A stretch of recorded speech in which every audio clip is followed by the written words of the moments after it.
Halo teman-teman, balik lagi di Zona Hukum Yusuf Amin.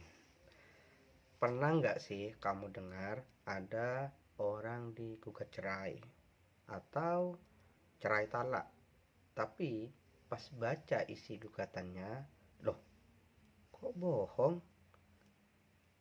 Kok ini bohong semua ya? Nah, misalnya dibilang suka kasar, nggak ngasih nafkah, padahal kenyataannya nggak gitu. Nah, banyak ya yang langsung mikir, wah ini fitnah nih, bisa dilaporin polisi nggak? Yuk kita bahas dengan cara santai tapi jelas. Jadi gini ya, isi gugatan itu kan baru cerita versi satu pihak alias penggugat. Saya ambil contohnya yang paling sederhana deh. Semisal istri yang menggugat ke pengadilan, itu namanya cerai gugat. Nah, dalam kasus cerai biasanya yang menggugat itu istri. Nah, isi gugatannya itu disebut posita. Apa itu posita? Yaitu alasan-alasan kenapa dia minta cerai. Masalahnya, posita itu belum tentu benar.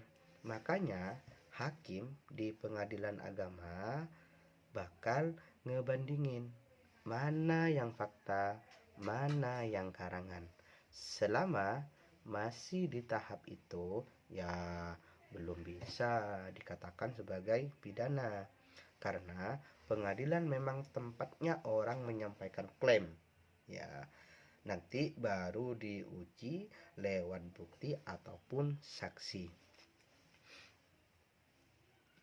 Nah, tapi kalau isi gugatannya itu jelas-jelas bohong, seumpama, dan sengaja dibuat-buat nyerang atau merugikan kamu, baru hal itu beda cerita. Contohnya gimana? Nah, contohnya itu semisal dia tuduh kamu selingkuh, padahal dia itu bohong, bisa kena fitnah. Contoh lagi, dia sebar ya, ingat, dia sebar isi gugatannya ke tetangga atau ke media sosial untuk menunjukkan atau menjatuhkan nama kamu. Itu bisa juga kena pidana. Atau dia lampirkan, apa yang dilampirkan? Dokumen palsu, misalnya kwitansi palsu. Itu bisa masuk juga dalam ranah pidana. Tapi kalau cuma isi gugatan yang ngada-ngada tanpa bukti, biasanya polisi juga nggak langsung proses karena itu masuk di bagian pembelaan hukum di pengadilan. Ingat-ingat ya teman-teman zona hukum. Kalau kamu semisal ya, kalau kamu digugat dengan isi yang nggak benar, jangan langsung emosi.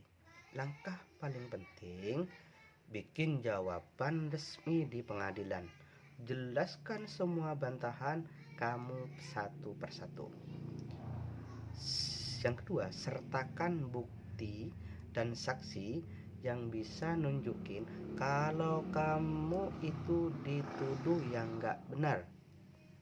Yang ketiga, kalau kamu punya bukti kuat, bikin kebohongan atau palsuin dokumen, baru deh kamu bisa lapor ke polisi.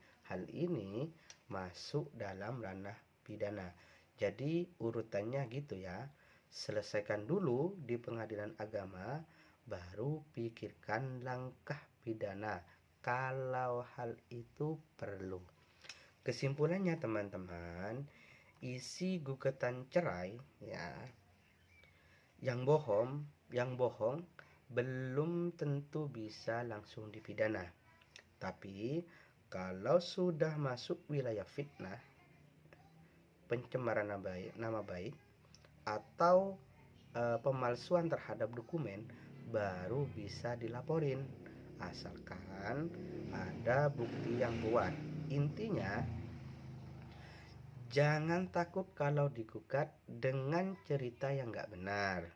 Hadapi dengan tenang, buktikan kebenarannya, dan biar hukum yang berbicara.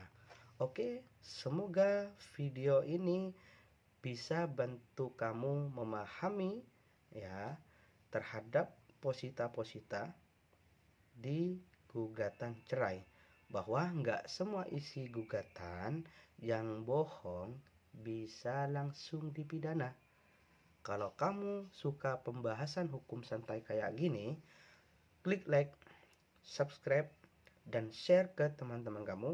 Sampai jumpa di video berikutnya. Saya Yusuf Amin pamit dulu. Wassalamualaikum warahmatullahi wabarakatuh.